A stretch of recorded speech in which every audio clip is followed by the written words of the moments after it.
یہاں اس طرح کے فتنے نہیں چلیں گے۔ میں اپنا پیغام ان لوگوں تک بھی پہنچانا چاہتا ہوں کہ اگر اس طرح کی حرکت دوبارہ کی گئی، اس طرح کی حرکت دوبارہ کی گئی تو اس کا بڑا خطرناک انجام ہوگا۔ ہم تقریر یا مناظرہ نہیں کریں گے، ہم ڈائریکٹ مباہلہ کریں گے۔ ہم ڈائریکٹ مباہلہ کریں گے، دودھ کا دودھ پانی کا پانی الگ ہو، کہ حضور نبی اکرم صلی اللہ تعالی علیہ وآلہ وسلم کی شان میں گستاخی بے ادبی کر کے اس اچھے سے ماحول کو خراب کیا جائے۔ سارے مل کر کے ہیں تو یہ اتحاد کی فضا کو خراب کیا جائے، توڑا جائے، برباد کیا جائے، اس کی فکر کیا کرتے ہیں لوگ۔ اس سلسلے میں بہت ہی زیادہ سرگرم ہیں۔ میں آپ کو بتانا چاہتا ہوں کہ یہ فتنہ اس طرح بیجاپور میں اٹھایا گیا، معاذ اللہ استغفر اللہ۔ ایک پروگرام ہوتا ہے، اس پروگرام میں خواتین کو، مردوں کو جمع کیا جاتا ہے، بلایا جاتا ہے توحید کے نام پر، بلایا جاتا ہے قرآن کے نام پر، بلایا جاتا ہے حدیث کے نام پر۔ آپ افسوس کریں گے، قرآن و حدیث کے نام پر بلا کر، دین کے نام پر بلا کر یہ کہا جاتا ہے معاذ اللہ استغفر اللہ، حضور نبی اکرم صلی اللہ تعالی علیہ وآلہ وسلم اللہ کا نور نہیں ہے۔ آپ مانتے ہیں اس بات کو؟ سب مل کر بولیے۔ یہ بولی ان کی ہے جو قرآن اور حدیث کے نام پر بلا کر کے پروگرام کر رہے ہیں۔ حضور کے علم غیب کا انکار، حضور نبی اکرم صلی اللہ تعالی علیہ وآلہ وسلم کی حیات بعد الممات یعنی حیات النبی کا انکار، میلاد النبی کا مذاق، غوث اعظم کی شان میں گستاخی، اللہ والوں کی شان میں گستاخی، علماء اہل سنت کی شان میں گستاخی، اس طرح کے حالات پیدا کیے گئے اور یہ ذہن بنایا گیا معاذ اللہ استغفر اللہ کہ زیادہ حضور علیہ السلام کی شان اگر بیان کرو گے تو اس میں عقیدہ توحید میں فرق آئے گا، شرک کرنے کا شائبہ پیدا ہوگا، شرک کا شک پیدا ہو جائے گا۔ میں آپ کو بتانا چاہوں گا وہ تمہارا اپنا عقیدہ ہوگا، تمہیں تمہارا عقیدہ مبارک۔ ہم عقیدہ توحید کے بارے میں یہ عقیدہ رکھتے ہیں کہ جس قدر محمد الرسول اللہ صلی اللہ تعالی علیہ وآلہ وسلم کی شان اور عظمت بیان کی جائے گی، اسی قدر عقیدہ توحید مضبوط ہوتا چلا جائے گا۔ اس لیے کہ ہم لوگ حضور نبی اکرم صلی اللہ تعالی علیہ وآلہ وسلم کو نہ خدا مانتے ہیں، نہ خدا کی ذات میں شریک ٹھہراتے ہیں، نہ خدا کے صفات میں شریک ٹھہراتے ہیں۔ ہم تو اللہ کے رسول صلی اللہ تعالی علیہ وآلہ وسلم کو محمد رسول اللہ کہتے ہیں۔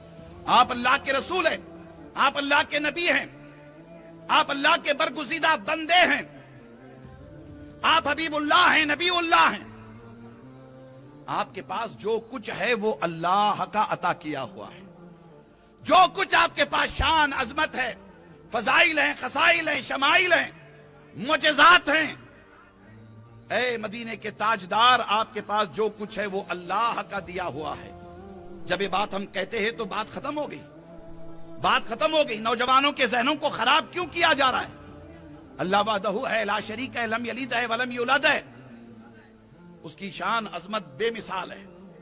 کوئی بھی اس امر کو پسند نہیں کرتا، لیکن غیر ضروری طور پر مسلمانوں کو بدنام کرنے کی سازش، تفرقہ ڈالنے کی سازش، اس طرح کی گستاخیاں، بے ادبیاں کی جا رہی ہیں۔ یہ داخلی فتنہ ہے۔ اس فتنے سے لڑنا کبھی کبھار مشکل ہو جاتا ہے، اس لیے مشکل ہو جاتا ہے کہ آنے والا ہمارے بھائیوں کی شکل میں ہے، آنے والا داڑھی ٹوپی کے ساتھ ہے، آنے والا امامے کے ساتھ ہے، آنے والا مسواک کے ساتھ ہے، تسبیح کے ساتھ ہے، آنے والا داڑھی ٹوپی کے ساتھ قرآن حدیث کی بات کرنے والا ہے۔ یہ بہت ہی بڑے پیمانے پر چیلنج ہو جاتا ہے۔ افسوس اس بات پر ہے کہ ایک طرف تو اتحاد کی بات کی جاتی ہے اور دوسری جانب اتحاد کو ختم کرنے کے لیے سازشیں ہوتی ہیں۔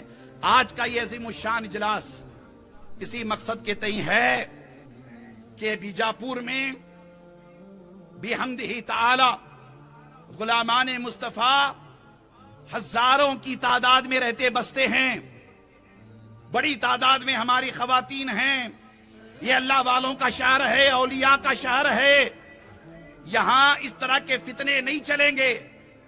میں اپنا پیغام ان لوگوں تک بھی پہنچانا چاہتا ہوں کہ اگر اس طرح کی حرکت دوبارہ کی گئی، اس طرح کی حرکت دوبارہ کی گئی تو اس کا بڑا خطرناک انجام ہوگا۔ ہم تقریر یا مناظرہ نہیں کریں گے، ہم ڈائریکٹ مباہلہ کریں گے، ہم ڈائریکٹ مباہلہ کریں گے، دودھ کا دودھ پانی کا پانی الگ ہو۔ بہت سالوں پہلے یعنی 25 سال پہلے بھی ہم نے مباہلے کا چیلنج کیا تھا، آج تک اسے کسی نے ایکسپٹ نہیں کیا۔ ہم یہ نہیں کہتے کہ تم کیا ہو، کیسے ہو، کس طرح سے ہو۔ ہمارا دیش آزاد ہے، سیکولر کنٹری ہے، سب کو اپنے اپنے مذہب کے مطابق، اپنے اپنے مسلک کے مطابق جینے مرنے کی گنجائش ہے، اجازت ہے۔ ہم یہی کہیں گے کہ ہمیں چھیڑو مت۔ ہمیں اگر چھیڑو گے تو یہ تو ایک جلدی میں منائی گئی کانفرنس ہے، بالکل حضرت 4-5 دنوں کے اندر، میں سمجھتا ہوں کہ 8 دن کے اندر اندر اس کی تیاری ہوئی ہے، یہ بہت ہی جلدی میں منائی ہوئی کانفرنس ہے۔ اگر دوبارہ اس طرح کی حرکت ہوگی تو بہت بڑے پیمانے پہ ہر طرح سے کارروائی کی جائے گی۔ میں بہت محبت سے کہہ رہا ہوں، اپنائیت سے کہہ رہا ہوں، ذمہ داری سے کہہ رہا ہوں۔ امید ہے کہ آپ توجہ کریں گے اور اپنے اتحاد اہل سنت کو مضبوط کریں گے انشاءاللہ۔